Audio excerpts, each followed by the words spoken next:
Hello and welcome to the latest installment in our speaker series from the Hoover Institution's project on China's global sharp power. Today we have an extraordinary guest, one who's inspired much of our work, Professor Anne-Marie Brady from the University of Canterbury in New Zealand. Professor Brady teaches in the Department of Political Science and International Relations, and she's a scholar of domestic Chinese politics, foreign policy, and New Zealand politics as well. And she's been a path-breaking scholar with regard to China's propaganda activities and influence activities. Among her many publications, there is the book, Making the Foreign Serve China, Managing Foreigners in the People's Republic, China as a polar great power, and the path-breaking paper, Magic Weapons, which looked at China's influence activities in domestic New Zealand politics.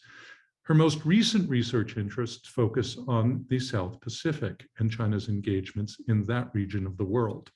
And so we are very honored to introduce her, to have her join us here today to present on that topic, and in particular on how the US needs to step up its activities in that region. Thank you, Anne-Marie, and welcome. Kia ora koutou katoa, warm Pacific greetings, everyone. It's a huge honor and privilege to be here at the famous Hoover Institute, and as we said yesterday, also the infamous Hoover Institute, speaking about my research on the CCP's foreign interference activities, which I have been looking at a series of case studies over the years since my Magic Weapons paper came out. And currently I'm focusing my attention on the island states of the Pacific. And so I'm going to give an overview of what the CCP's interests are in the Pacific. And then I've been asked to talk about what the US might do in response. So if we could go to the first slide. So this is my title of my talk, and yeah, on to the next one. Thank you. So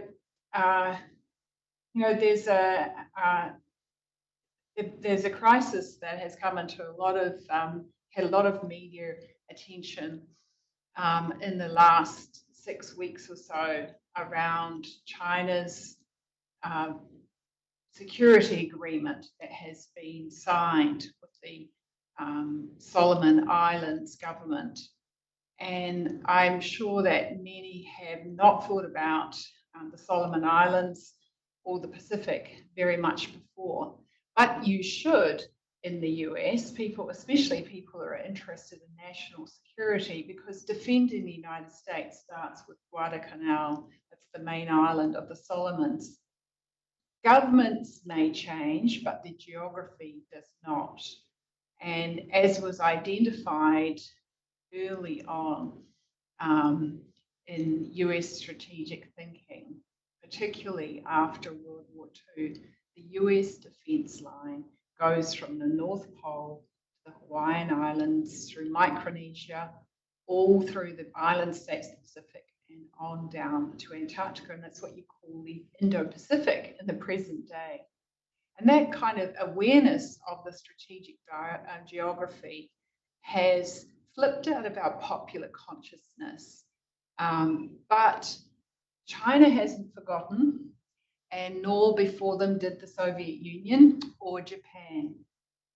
And the politics of this geography, the strategic importance of this geography, is now, of course, no longer a question as it was, say, in the 1900s or in the mid of the in World War II period, where it's the contests of colonial powers and their interests.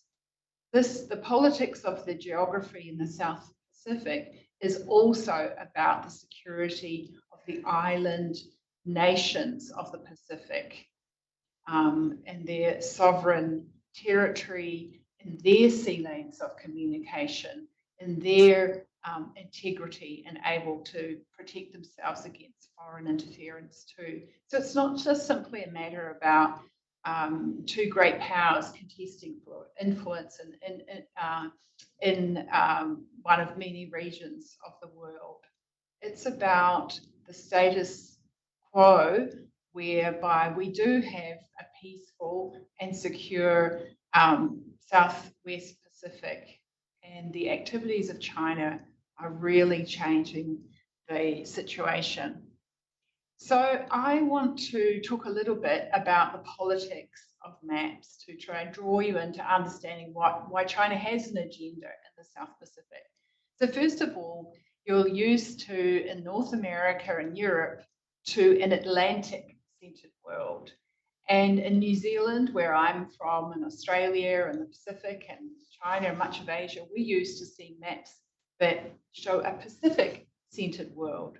Of course, maps are an imaginary. Maps are cultural and historical. And if you can they look at the size of the countries up there on those maps, they're not even realistic in terms of the actual size of countries. So if we go on to the next slide, please, of another imaginary. And this is the China's vertical map, which is an official map of China. It appeared in a package of maps, which got a lot of attention in 2014 because the China-based map that was in this collection was the first to show the 9-dash line as part of Chinese territory. But this is the map that I think is more significant overall in trying to understand the CCP's government's intentions in its foreign and military policy. So here we see literally Zhongguo, the Middle Kingdom, China at the center of this imaginary of the world. We see what Harford Mackinder, the founding father of geopolitics, called the world island. We see the Arctic as a Zhongjianhai, a middle ocean, and the US is a backdoor neighbor of China in this imaginary. We see the prominence of Antarctica here, like a white peacock.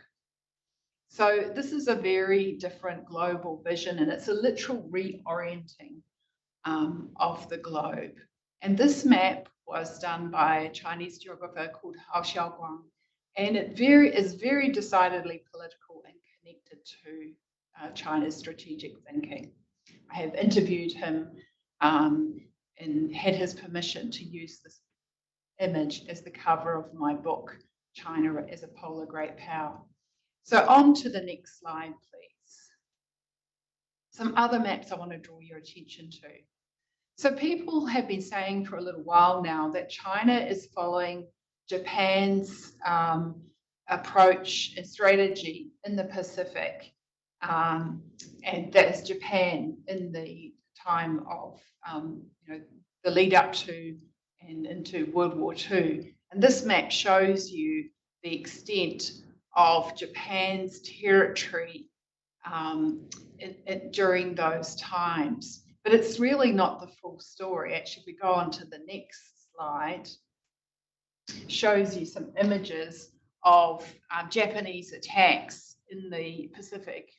Fiji, for example, was bombed, as was Darwin.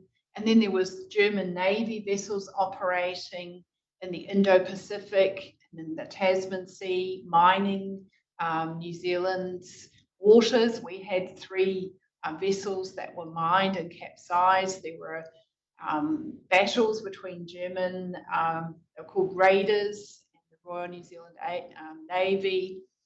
And we've certainly seen sources that show that China is really interested in thinking about the Japanese approach to challenging US dominance in the Pacific. But it's also the Soviet approach too. And I've been reading through the files in the last little while that I've been here in the US. And the Soviets also understood about the US defense line and the importance of these island nations.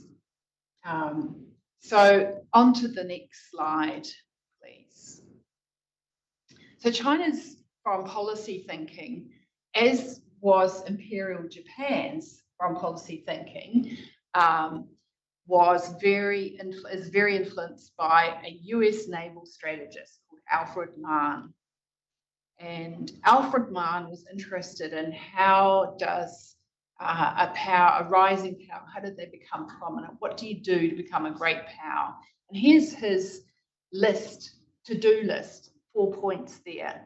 And you can see that the PRC, as Japan before them, has closely followed this to-do list. So on to another influence in China's foreign policy thinking that's shaping its interest in the Pacific. Onto the next slide. Halford Mackinder, as I mentioned, the founding figure of modern geopolitics. So here's his map of the world island, which influenced that vertical map I showed you before. And Mackinder had a classic quote about the heartland. Who rules East Europe commands the heartland. Who rules the heartland commands the world island. Who rules the world island commands the world.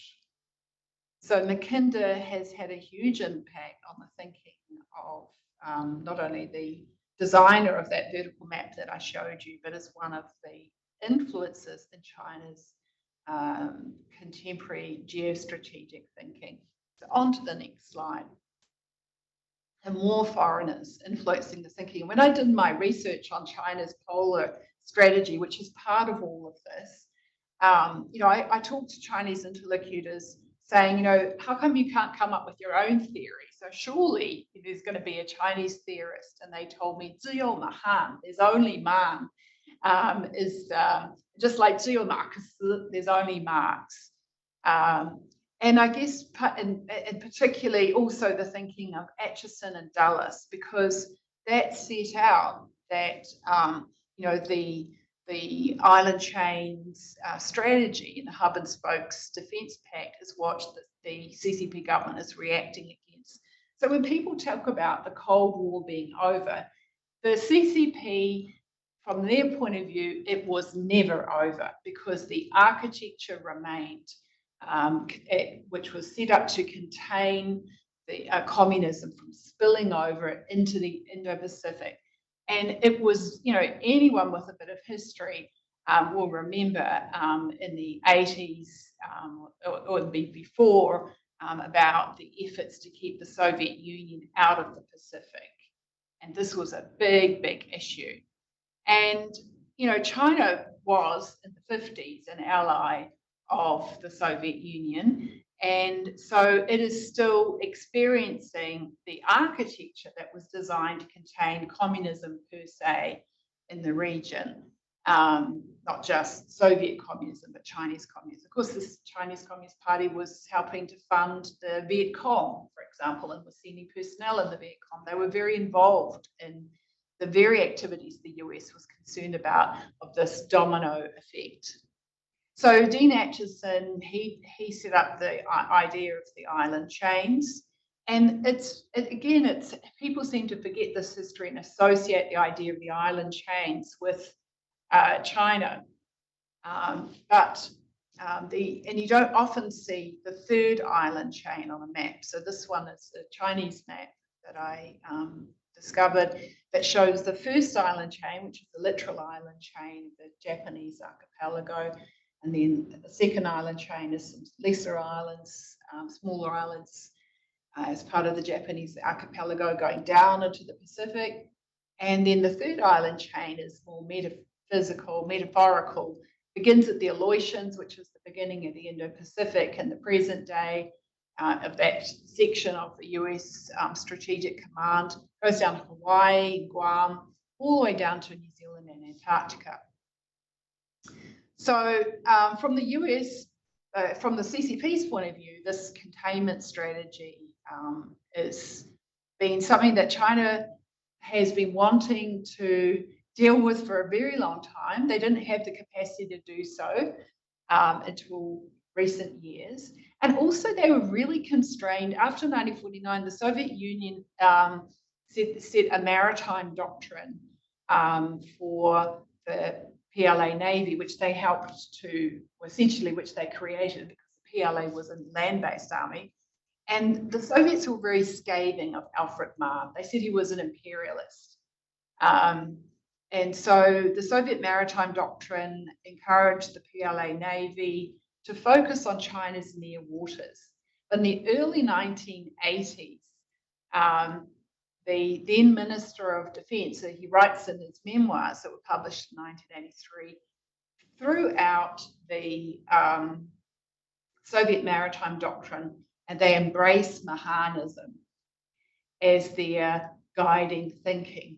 And so, but you know, in the early 80s, China didn't have the naval capacity that it has these days, let alone the satellite capacity that it now has with Beidou. But with double-digit growth beginning in the early 1990s and the generous investment in the PLA, China is now getting to the point where it can challenge that island chain strategy that has been containing China. And so the US defense line, the US special, the attempt to contain and keep, it was the Soviet Union and now China out of the North and South Pacific, that has been severely undermined and by China's recent activities. And it didn't just happen in the last 6 weeks. It's been going on for a really long time. And again, as I've been looking through the historical documents this year, I wonder in part if it was to do, and this is, I hope we can discuss this, the US obsession with the Soviet Union and underestimating the People's Republic of China and their agenda and their strategic concerns too. So if we can go on to the next slide. The CCP has an obsession with choke points. People would have heard of the Malacca dilemma. And so they've come up with a grand strategy to deal with that. Onto the next slide, please. It's called the Belton Road Initiative. And I'm not going to read this out. I'm just going to let you read this for yourself of what the Global Times announced that getting Belton Road into the South Pacific would do for China and its overall agenda to break the US containment of China. Now, this article wasn't a one-off. It really reflects discussions that I have read in a range of sources. But typically, when anything interesting appears on the Chinese internet and gets the attention of international readers, it gets removed. But I do have a copy of this. So the Belton Road Initiative is now in every Pacific partner of China, and which is all the Pacific Island Forum nations, bar 4, have signed up to the Belton Road Initiative. And being a member of, being a participant in Belton Road requires that you will have participate in the digital Silk Road, which sounds very nice. If you unpick what it's about, though, you might have some concerns about it. So Beidou is, just like GPS, is a military technology primarily. Beidou is the Chinese equivalent of GPS. The Soviets had Glasnost. And so Belton Road, one of the strategies of Belton Road is to get Beidou ground stations in as many countries as possible, because the more ground stations you have, the more accurate your greater accuracy you have your global navigation system, which is crucial for C4ISR, for military missile positioning and timing. And we're seeing in the war in Ukraine that the US is denying access to GPS for Russian military. Quite predictably. So the Russians use their GLONASS facilities. And China is preparing for a time of warfare when they're going to need their own independent global navigation system. So on to the next slide, please. So I want to talk more broadly about some of the activities that China is doing in the region. Not just that you might have heard about the Sogavare government security agreement with China, which could lead to the PLA's first Pacific base. whether it's a official base or simply populating the very empty embassy building in Honiara with military and intelligence personnel. We'll find out soon enough. And it's just been announced that there's a new development project in Papua New Guinea, which is going to have a military base on it too. And China is the sponsor of that project. But there have been a whole lot more activities than that. For example, in August and September 2021, China sent a PLA Navy electronic reconnaissance vessel to operate in the territorial waters of Australia, New Zealand, and France. France has 2 territories in the Pacific, 3 actually, New Caledonia, French Polynesia, and Wallis and Futuna, plus tiny Clipperton up there near the American coast. And I mentioned that I've chosen a French language map of the Pacific because people often forget that France is a very important naval power and is the only power apart from the US that has global military bases and is the 4th largest maritime power. And they have an Indo-Pacific strategy that is very much about addressing concerns about China. And so China is very interested in New Caledonia and French Polynesia and has tried to set up to access a strategic military air base or former air base in French Polynesia, Howe Island, via was supposed to be a fishing investment in a fishing processing plant. And it was incredibly questionable. Howe Island is infamously contaminated with radioactive waste due to the bombing planes that would go and do their nuclear tests at Mururoa Atoll would land in Howe Island and be washed off, the radiation washed off them. And so Howe Island is not the place to be setting up a fish farm and fish processing farm. But that was the proposed idea, which, it was extraordinary that it went on for years that the French Polynesian government was negotiating about this. So it's finally been stopped. But anyway, as I said, reconnaissance vessels operating in the territorial waters of these 3 countries. In 2021, December, China sent a PLA Air Force plane into the Solomons, loaded with 6 advisors. China's been using the humanitarian crisis in the Solomons and Tonga to expand their activities in Tonga. Of course, there was a major eruption. So there were 2 PLA Air Force planes sent there, as well as 2 PLA Navy vessels. And then there was an incident earlier this year where a PLA Navy vessel was going through the Torres Strait and was laser targeting which is in the north of Australia, laser targeting the Australian Air Force planes that were observing it. China's also providing weapons, military vehicles and vessels, uniforms, training, and military buildings to the military forces of Fiji, Papua New Guinea, and Tonga, as well as the police forces of Vanuatu and now Solomons. And the PLA's Yuan space tracking vessels deployed to the Pacific during any missile and satellite launches, and they usually use Papeete and Suva as their base ports.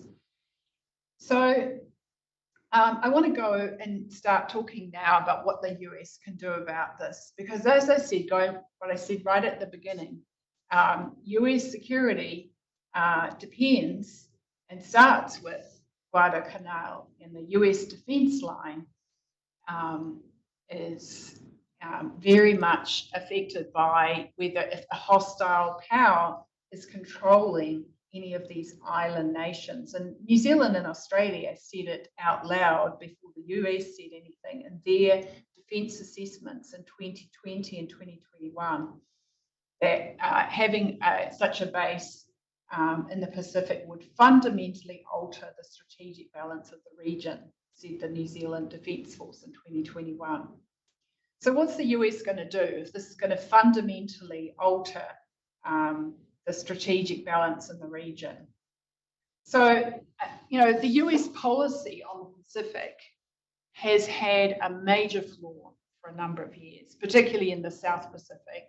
The US has delegated its sort of involvement in the region and its strategic policy response to the region to Australia and to a lesser extent New Zealand. It hasn't invested very significantly in diplomatic capacity in the region or in representation. It doesn't have much expertise on the region. The focus has been elsewhere. And it also is not a major aid donor in the region. And there is a lot of need in the region. I mean, the Pacific leaders say again and again, don't tell us about security concerns.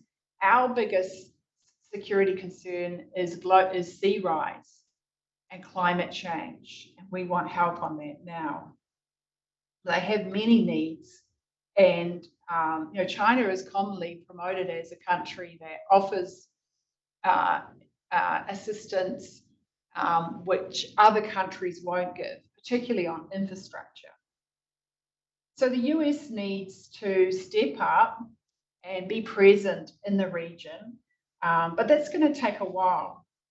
So I have some short-term and medium-term and long-term suggestions on what to do. So the DoD should be putting some funding in straight away into, for example, into the Solomons, using private military contractors to deal with a really serious problem that's been there since World War II, and that's with all the unexploded ordnance. And that should have been dealt with years ago. And it's been dealt with piecemeal, but a really concerted effort needs to be done to remove it because it's a hazard. People are still dying from mines. Some of the weapons were used in a civil war there. And it was great to see at the visit of Kurt Campbell to the Solomons just a week or so ago that this indeed was one of the things that was being announced, that the US is going to put this as a priority. So this can be done within weeks. And the US government has also announced that it's going to be helping the Solomons on maritime domain projects, on policing their waters. And that's really good. And that should be offered to other Pacific states straight away as well. And there is an extent through, it's called the Pacific Quad, that these activities are already happening, but more can be done on a scaled up. So in terms of things that can be done within weeks, within months, there is an initiative throughout Melanesia to protect forestry by setting up carbon value chains. So again, the US can get the private sector involved in this, and could be done through the DoD, and this can help to support a really helpful initiative that's going to be very good from the point of view of sustainability. In terms of things that can be done in years, the US has to invest in new embassy buildings. They need to get ambassadors into the region, get the Peace Corps back and active in the region. It needs to invest in more Pacific knowledge of diplomats and other officials. There's a real problem of churn in the US system where people will be placed in a position for a short period of time, and then moved on into other areas. You need to enable your, in certain areas of government, people to develop as Pacific specialists so that you can have a sustained policy that reflects US national interests in the Pacific and build up those important relationships, because China has been building up relationships with the leaders and officials of the region for a long time. And the US is really on the back foot here. And one way to build up those, to be more agile and move fast is to use those private contractors. And there's a good model in the Solomons for this in Bina Harbour. And the US needs to do a lot more economically. So we've heard about the US Indo-Pacific economic strategy, but it's too little too late. It doesn't involve any FTAs for a start. And it doesn't compare to at least what China says it's going to do. I mean, often there's a big gap between what gets delivered, but China makes these big, bold promises of massive amounts of infrastructure funding, which sound very attractive. But the US could do more if it had the political will to do so. So I think I'm going to stop there and open the floor to discussion and questions. And just simply to say that the US needs to step up in the Solomons and in PNG, where there's also a concerning new development there with the military base, but throughout the whole Pacific. And they need to do so very fast. Thank you. Thank you, Anne-Marie. I think Larry and I are going to engage in a little discussion and pull on some of the points that you raised, and then we'll open it up to a broader Q&A. I encourage our audience to post questions using the Q&A button at the bottom of the screen. Go ahead, Larry. Thank you so much, Glenn. And thank you, Anne-Marie, for this, first of all, visually fascinating and compelling. The maps are really illuminating. And I think substantively, really cogent and timely presentation.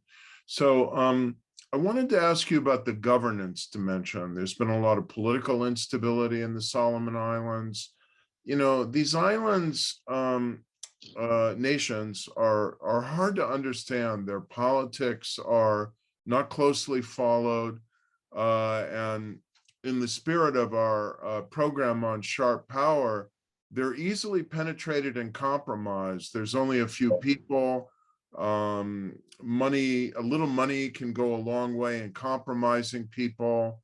And so if they're democracies or semi-democracies are, not very vigorous, rule of law is not very secure, it basically makes it a lot easier for China to accomplish its aims. So could you speak to the governance angle within at least some of these Pacific Island states you've been talking about?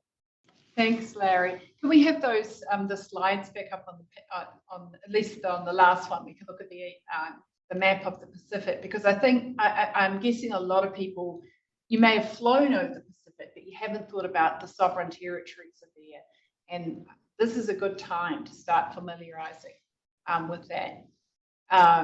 So, these are all, there are 16 members of the Pacific Island Forum. We need to go back to that last slide, we just left it.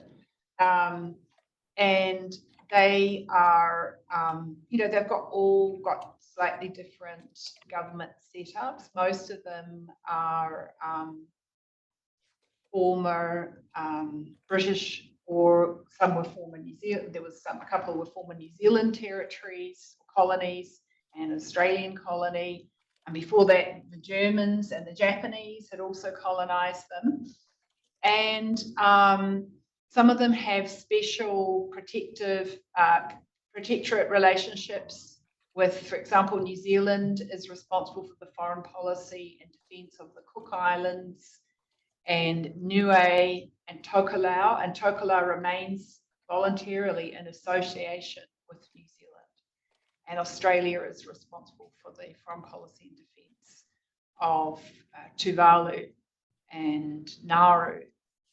And there are, I would say, there are governance issues in the Pacific and across those different island territories, but there's also vibrant democracy and a real love of democracy. We're really seeing this, and if we go to the Solomons as an example, the Solomons had a period of a lot of unrest over many years, but so really came to head in the 2000s. And Australia and New Zealand went in with a regional mission. It's called Ramsay Regional Mission in the Solomon Islands from 2003 to 2017. And the Solomon Islands, like Vanuatu, like PNG, if you think about, if you know on this map, you can't, it doesn't show well, but half of PNG is what the Indonesians call Irian Jaya, West Papua. Colonialism, like it did in Africa, has caused quite a mess. But also it's created nation states that didn't necessarily have any sense that, they weren't communities necessarily until the colonializers came together. So Solomon Islands has quite a fragile sense as a nation state, and in many ways almost a failed state. And yet, because they can't pay their own public servants, they can't help their own people, and COVID's here and many other aspects. And yet, as a result of what has happened in the last 20 years or so with the civil unrest and Ramsay, you now have in the Solomons a vibrant civil society, many well-trained journalists who will, where they can, stick some interesting stories into their very diverse media. They have quite a large number of media outlets. They have MPs who will speak up about what their concerns are. So we've heard many voices in the Solomons saying what they think about this new security agreement. Over looking at Fiji, they've had a series of coups, starting from the 1980s with the military, which is a bloated military. They make the military goes and serves internationally. That makes a bit of money for the country, but then it can cause constitutional problems when military leaders don't like the government of the day. And, as the Japanese knew, bombing Fiji, and as it's seen in Chinese language sources, Fiji is a very, very important central state within the Pacific. And so Fiji has been ruled by Commodore Bainimarama since a coup in 2006, and he's managed to pass through democratic elections. However, he's quelled the opposition long before the election occurs. And yet there's still, there'll be still people popping up, and they're not just accepting the status quo. So I think, Larry, from the point of view of what you've studied all your career, that the Pacific offers really interesting, rich material for trying to understand how a society that's been a colony evolves into a democracy, and how when you have these, like Sogavari, Prime Minister Sogavari is attracted to the idea of the strongman figure. He's trying to create this sort of authoritarian society, but you're getting these shoots of resistance coming up constantly. So it's quite a fascinating example to look at. In Samoa, you had the same prime minister for 20 years, infamously big problems of corruption. Last year, there was a really drawn-out process where that former prime minister would not accept the outcome of the election. All sorts of things were going on to try and stop it. New Zealand and Australia and other countries stood back, didn't interfere. The people of the Solomons worked it out via constitutional legal process. So it's really fascinating to see how the tools of democracy are being used to correct the predictable bad behaviour of politicians. It doesn't solve everything. You've got other countries like Vanuatu, with their 30% of their exports is selling their passports. So, there can be other situations that are, that need more support, I think, to revive or create even this more vibrant civil society. And New Zealand and Australia have certainly been doing that for many, many years in their approach to aid in the region. So the US could be really helpful if it came back more actively in the region. Something I've been saying to my hosts in Washington, DC, the National Endowment for Democracy, and then also their partner organizations, is that you need to there's a lot for you to do in the region there, that you can be supporting NGOs, you can be giving civil society actors opportunities, not necessarily pulling them out of their region, just give strength to their arm of giving them funding for a little period of time so they can keep on going. There's a lot more that can be done, which is not interference. It's about actually strengthening societies, making them resilient. Anne-Marie, I wonder if Partnership. I could focus in on that point, and to ensure that we have enough time to get to our audience questions too. Maybe we'll try to confine each question to just 2 or 3 minutes. But I absolutely agree with your point that the US has not been as active and has really withdrawn from the region and has not been as active as it should have been. And one could say that about a great many corners of the world. And your perspective from New Zealand, I think, is actually is very helpful to draw attention to that, to your own geostrategic backyard. But you're also talking to Americans at a time where we feel exhaustion from 20 years of commitments in other parts of the world, and a sense that you're right again to point out that we had delegated the region in a sense to Australia and New Zealand to manage.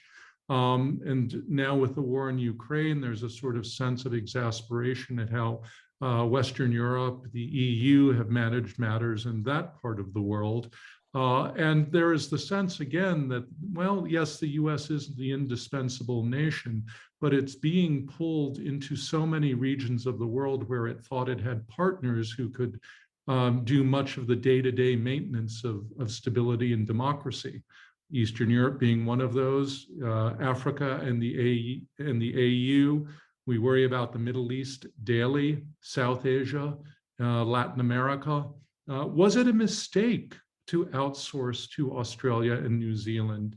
These are 2 countries in the world that have the deepest bench of knowledge about the region, much more than the United States. They specialize, as you pointed out, with regard to development assistance. And in fact, there are strong ethnic ties, particularly with New Zealand.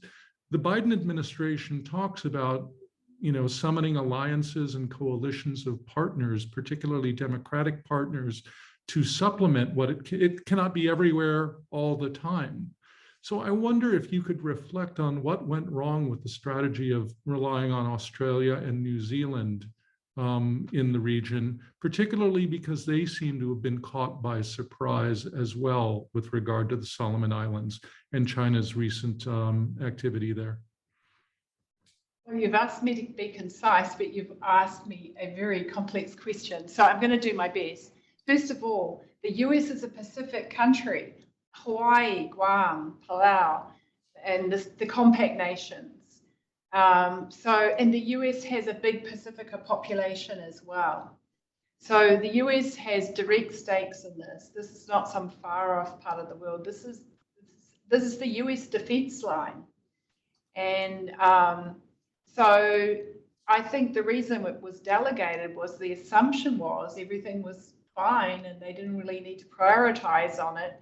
There were all these other fires going elsewhere that the US had to deal with, and the Pacific was peaceful and safe. And also, as I said at the beginning, from what I'm reading in the files here at Hoover, and also in Washington, DC, some files I've been looking at on security assessments in the Pacific, the obsession was with the Soviet Union. And so when the Soviet Union collapsed, the US had been in the strategic triangle with China, and just foolishly is the first word that comes to mind, continued on as if the same logic for that relationship was there.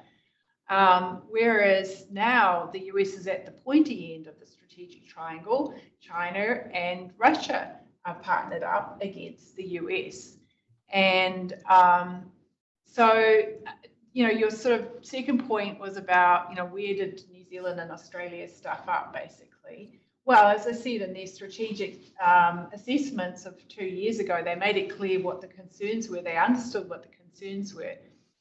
But there's probably a couple of things. One, they cannot outspend China, and the level of engagement of China across the region, what they were promising was just swaying politicians very much. The US was absent, EU pulled out, and UK pulled out years ago. So it was a small country. New Zealand's only 5 million, and a medium country. They look big, Australia, but there's only 21 plus million of them, trying to deal with the might of now the second biggest economic power in the world, which is China. And so, and this is what's really good actually about the new thinking that we're seeing that's developed, is that many countries are joining together in this challenge and partnering to respond to China's aggressiveness. So the Japanese sent senior level foreign affairs and defence personnel to visit the Solomons and raise their concerns about the security agreement. We've seen Japan be much more active in the region. But I do think that that Australia and New Zealand have made some mistakes in the region. And one of them is our own strategy, just like the US, was all about engaging with China. And that carried on for way too long. And it might have made sense in the 1970s, but it definitely doesn't make sense in the era of Xi Jinping. And so while our governments in New Zealand and Australia have addressed the issue of China's foreign interference activities in our domestic politics, I haven't seen a complete China Inc. approach to looking at China's behavior in the Pacific, for example. So that earlier this year, our governments, New Zealand and Australia, were talking about doing partnerships with the PLA in the region on humanitarian response activities. Why would they be legitimizing the PLA to be active in the South Pacific on one hand, while on the other saying they're very concerned about PLA setting up a military base? So I think that they haven't quite been joining the dots. And also there's been a real fear, definitely in New Zealand, about saying these problems out loud. But now our government's speaking full-throatedly, unusually, as have probably even stronger than any other country, because we really get it. And I just wonder, I think that popular consciousness in the US maybe they're tired of various other wars, but they haven't understood that this region is crucial to US security. Thank you, Anne-Marie. I want to turn to our audience questions now, and I'll begin with one regarding Taiwan. Do you think, many of Taiwan's allies and diplomatic partners until recently were focused on the South Pacific and had recently switched diplomatic recognition over to the PRC, the Solomon Islands being one of them. Do you think Taiwan can continue to play a positive role in the region, or has the diplomatic competition with Beijing kind of left it behind and been a net negative for countries like the Solomon Islands? Because again, we've spoken about Australia, New Zealand, and the United States, but Taiwan has deep commitments, or has had them, in the region. What could it do? Well, I think it's questionable that Taiwan played a positive role in the region. The diplomatic rivalry, at times anyway, the diplomatic rivalry between the ROC and the PRC was a factor in a lot of political instability and corruption within the Pacific. However, that's definitely not their approach of the current administration in Taiwan. And now I think that they might have been now they're sort of too cautious, and they're not stepping up. We would like them to step up and be active in the region. So Taiwan has 4 diplomatic partners still in the Pacific Island Forum. They play a very reduced role now in the region. But they are, they would like to partner more with the countries who have the diplomatic relationship with the PRC. And it's really up to those countries, the extent to which they're willing to, how far they want that to go. New Zealand, for example, has an FTA with Taiwan, which we signed after we did the FTA with the PRC. So countries need to be more proactive, I think. And I think Taiwan has made it clear, you know, they're willing to partner and be active, but it takes, when countries already has established that diplomatic relationship with the PRC, then it puts the relationship, you know, in a different category from when they'd been diplomatic partners. Right. Thank you. With regard to the military bases, which again have not yet been constructed, but there's certainly potential military bases, and it looks like things may be heading that way. What would you expect the CCP to be using these military bases for? And do they have the potential to become staging grounds for intervention in the domestic politics with boots on the ground of the Pacific Island nations? This has been, again, a concern of the Solomon Islands with regard to peacekeeping.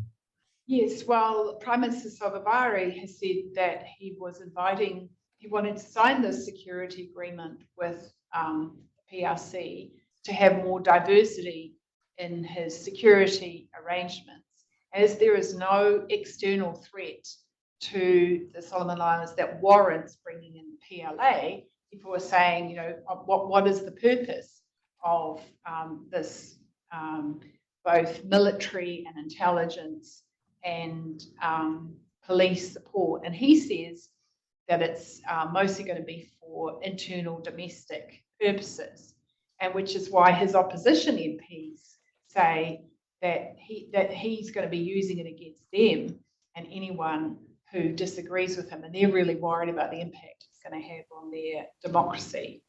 But in terms of what China wants, well, you know, the Solomons is very close to Australia, and it is the Solomons is what I was saying right at the beginning. The geography doesn't change. There are these. If we can keep that map of the Pacific up, I can talk and point to the island nations, and people have an idea what I'm talking about. When you look at the big blue sea, you think that boats can go anywhere, but they can't. There are key straits where the boats travel. And so one of the most important straits goes up there, Solomons and New Caledonia. And that's why, and Papua New Guinea, those are the key kind of, if you control one of those territories, if you had a military base on that, you could blockade shipping into the Indian Ocean, the Pacific, South Pacific Ocean, and up into the North Pacific and Southeast Asia. Absolutely crucial. And so it could cut off both commercial shipping and military shipping for Australia, New Zealand, all the islands of the Pacific, and the US. So these islands, they have, you know, there's certain territories of the world that it's their poor bad luck that they are strategically important geography to other countries from the point of view of transportation, whether it's a mountain pass or a choke point for a sea link. So that is why China, and before them Japan, wanted to have bases on those islands. So China had bases in Papua New Guinea and the Solomons, and they would have had a base in New Caledonia in World War II. Remember that it's a French territory. So when France fell to the Nazis, immediately Australia and New Zealand were threatened, because the two main Pacific territories of France would have been under an Axis power. But fortunately, the peoples on those territories responded of the call of General de Gaulle for the Free French to unite and not let the overseas territories become under the Vichy government control. And so in World War II, New Caledonia was a very important US base. There were 50,000 US troops on there, which was 5 times the existing population in Noumea, and 15,000 New Zealand personnel. And they used it as a forward defence base, which was their launch pad for the important Battle of Midway, the Battle of the Coral Sea. And it's all about these straits, these shipping straits, which can be defended if you have a military base there, or attack against another country. I wonder if I could bundle a couple of questions together for our last question before we close. And they have to do really with the role of the people in these nations and the extent to which their voices are being represented by the choices that their governments are making, what we can do to support that. Where does popular consciousness stand in the competition between US and China on the ground? Is there popular goodwill towards the United States? Are they sort of welcoming this putative PRC investment and involvement in the region because economic development is being dangled in front of them? And what soft power strategies can be pursued in order to be more effective on the part of Western liberal democracies? All right, those are great questions. First of all, I would say that, this is, having studied Pacific politics since I was an undergraduate in the 1980s, I can tell you that what has been said by New Zealand government and Pacific Island governments in particular, given the history, we've got this is a South Pacific nuclear free zone, which the US was very opposed to, has been for a very long time, and still not very happy about. And yet, my government, and we've seen at least 5 of the Pacific leaders say very loudly to the Solomons, we don't want you to sign this security agreement, which they signed anyway. So they're speaking up very loudly about security concerns. And then there have been others who we know didn't say public statements, but have privately said to the Solomon Island government their concerns. So that's remarkable for this region. And we've seen on the issue of what China offers and what people think about that. Well, in the Solomons last year, there was a peaceful demonstration which the government used violence, used tear gas and police armed with batons to oppose, and that led to the riots and targeting Chinatown. The protest was about China. The Sogavare government came into power saying China was going to give us $500 million worth of infrastructure aid. We haven't seen that aid. The few projects that there have been, all the jobs are going to Chinese workers. So it was all about discontent with what China had promised and what the government said, vote for us and this is what you're going to get. And Chinatown, Honiara, was targeted for looting and burning as a symbol of the rage against the lies that they've been told and the behaviour of Sogavare. So, people would like jobs, whoever's going to provide them, and they want to have help with climate change, for example. But they want it delivered, not just promises. So as the perceptions of the US, and soft power, the US should be offering scholarships in the region as a really, and we used to have a thing called the Colombo Plan years ago in the Cold War era, which was really successful at giving the best and brightest of people all around the world an opportunity for a good education and then come back to their countries and be useful in their societies. But they also have a better understanding of the countries where they studied there too. And it's all part of this wrong idea that was, and the sort of the triumphalism at the beginning of the 90s, into the Cold War era, you can dismantle the US Information Service, you can dismantle the FBIS translation project, you can dismantle scholarship programs aimed at supporting people in these kind of parts of the world. So the US has to understand that from the point of view of China and Russia, the strategic calculations never changed, the US defense lines never changed, and they're going to continue to try and target it. Now, there was a famous saying about the price of liberty is eternal vigilance, right? Have I got that right? That quote. So if you want to retain your beautiful democratic society, not just the US, the rest of us in the Pacific, we need to be continually vigilant because others have other ideas about the state of affairs. That's Thanks a brilliant very point much. to end on. Thank you very much, Anne-Marie, for your presentation and for sharing your thoughts from the region. It's been tremendously illuminating. And I want to bring attention to our audience that we have two events coming up on June 2nd and June 7th.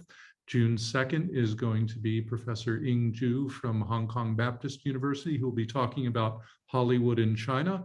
And June 7th, Dr. Brad Parks from the AID Data Lab at William and Mary College will be talking about banking on Beijing, China's overseas development strategy. Thank you for joining us today, and wherever you are, be well. We'll see you next time. Thank you, Anne-Marie. Thanks, both of you.